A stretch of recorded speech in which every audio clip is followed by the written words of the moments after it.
So a game I've been looking forward to for at least a year now got a shiny new trailer at E3 over the weekend just gone. Of course, I'm talking about Detroit Become Human. And while there was no release date announced, which is slightly disappointing, the newest trailer introduces us to a new playable character called Marcus. With this new addition, it's been confirmed by developers Quantic Dream that the 3 main characters have now been revealed, and these are the 3 final main playable characters. And with the 3rd and final playable character confirmed, I wanted to look at a few other points regarding the game.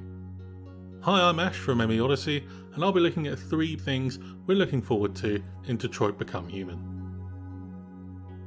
As I mentioned in the intro, Quantic Dream confirmed that the introduction of Marcus in this latest trailer is the 3rd and final character that we'll get to play in the game. But how much do we really know about our 3 main characters? So starting with Kara, we see her as she's being put together in a factory in her trailer, and almost as quickly as she steps off the manufacturing line, she immediately gives an air of wanting to be a free spirit, explore the world outside of an android's life. An android's life in this case and in this world being that they are serving mankind. She explains that she had dreamed of what free life would be like in a free world, but is disappointed to learn what the world is all about. Kara then says that she may well change the world, possibly meaning that she wanted to change the way humans treated androids, but it would be her choice if she were to do that. We meet Kara again briefly in Marcus's trailer, seemingly living a normal-ish life with a young girl. But seeing trouble escalating on the news report, she may have to make a decision to do something about it.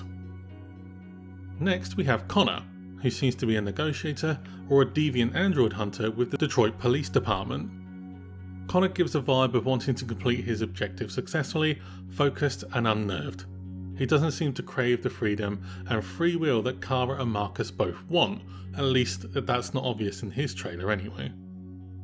He works willingly with the police department despite getting the same shoddy treatment from humans that all other androids seem to get. We see him trying to talk down a fellow android who has, for want of a better word, gone rogue, taking a child hostage, threatening to jump off the building with the child. And finally we have Marcus, who is dead set seemingly on freeing as many captive androids as possible. He's more the freedom fighter type, believing that being free from serving humanity is the only way that androids will be truly free to live their own way. Marcus seems to be okay with taking whatever steps are needed to free his fellow androids, depending on your choices of course. It seems that it's going to be pretty hard to convince Marcus to try a different approach to his android revolution unless you're a part of his underground movement, but again, it's all down to choice, which we'll cover in just a moment. It's become evidently clear at this point that you're going to have a lot of decisions to make in Detroit Become Human. Just looking at some of the decision trees that have been shown in a couple of the trailers give us the impression that there is likely a lot of replayability, just to find out what outcomes play out from the various choices offered. In the latest trailer with Marcus, and I assume it would be similar with the others too, we see that the choices we make not only create a path for the player with a specific effect on them, but they also have a significant effect on the world around you, from the way people look at and feel about you to actually having an effect on the city. With the amount of narrative choice on offer and having a game where the choice you can make having a big consequence later on, the choice and the path you choose to take with these characters is going to matter. And knowing me, I'll end up playing the game a bunch of times just so I can see the effects of each and every choice. A good example of this is the Connor trailer and his negotiation with the other android.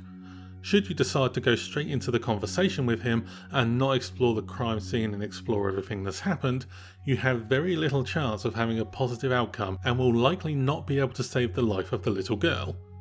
But if you explore the crime scene first, get to know the person you're talking to, find out the history, you can build up a trust and a rapport with the android that will likely end up in the girl being saved.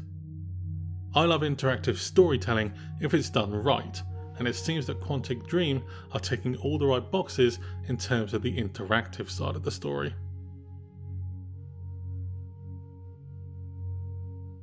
This one may sound pretty simple, as most people look forward to the end of the game to see what happens, But with this game having so many choices that could potentially lead to who knows how many final outcomes at the conclusion of the game, we've never wanted to get to the end of a game quicker. The scenarios that immediately spring to mind have me extremely excited and intrigued to see the outcome of not just the overall game, but the individual outcomes for our android friends, Kara, Connor and Marcus. Will Kara find the true sense of happiness and freedom she longs for so much? And what choices is she going to have to face and to have to make to get to the point of finding her true happiness? Will Connor, who seems to be happy enough to serve his masters, become more inquisitive to finding a different way to live, free of serving humanity and thinking for himself? And what will his choices be to get to that point? And Marcus, clearly focused on setting his fellow android kind free, will he reach his goal? Will he complete his plan through peaceful means, or will he do whatever it takes to release android kind from mankind's grip, maybe even violently? So that's 3 big things we're looking forward to in Detroit Become Human, but what about you? Are you looking forward to playing the game, and what specifically are you looking forward to about the game? Be sure to let us know down in the comments below. Thanks for watching, subscribe to the channel to stay up to date on all things gaming, and you can help the channel to grow by sharing the video too. We'll see you again very soon.